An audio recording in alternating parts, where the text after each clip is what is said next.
से शुरू करते हैं। ये उस दौर की बात है जब सम्राट अशोक को चंड अशोक कहा जाता था, मतलब क्रूर अशोक।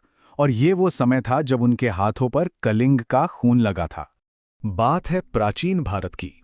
एक ऐसा सम्राट था जिसकी महत्वाकांक्षा, मतलब साम्राज्य बढ़ाने की भूख की कोई सीमा ही नहीं थी। सम्राट अशोक। उसे बस अपना साम्राज्य फैलाना था, चाहे किसी भी कीमत पर। और जीत की यही भूख उसे खींच कर ले गई कलिंग। कलिंग एक मजबूत आजाद राज्य था जो मौर्य साम्राज्य के आगे झुका नहीं था। अशोक के लिए कलिंग को जीतना अपनी ताकत पर आखिरी मुहर लगाने जैसा था। उस जंग में जो हुआ वो इतिहास के सबसे काले पन्नों में से एक है।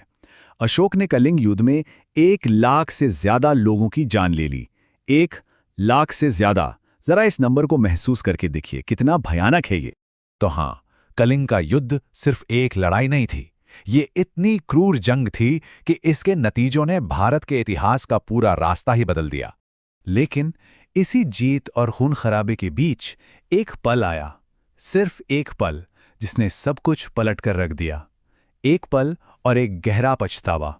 अपनी जीत के बाद सम्राट अशोक युद्ध के मैदान का हाल देखने निकला।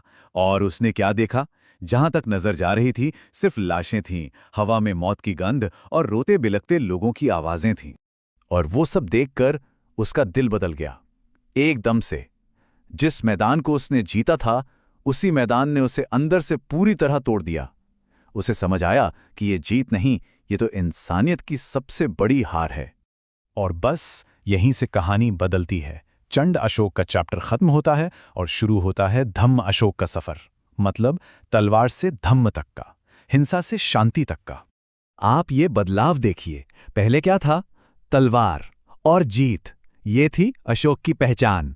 और अब थी धम्म की राह, यानी धर्म और शांति का रास्ता। मतलब पूरा 180 डिग्री टर्न।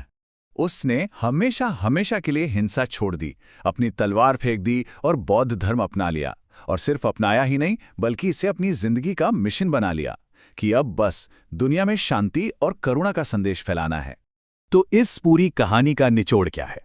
जब हम एक क्रूर विजेता से शांति के दूत बनने के इस सफर को देखते हैं, तो एक ही बात सामने आती है। ये सच में इतिहास का सबसे बड़ा बदलाव था।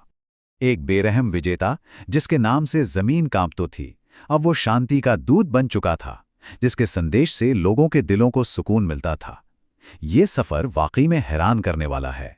और इसीलिए दुनिया भर के इतिहासकार आज भी इसे यही कहते हैं, इतिहास का सबसे बड़ा ट्रांसफॉर्मेशन। तो आखिर में सवाल यही बचता है, क्या सच्चा पछतावा किसी के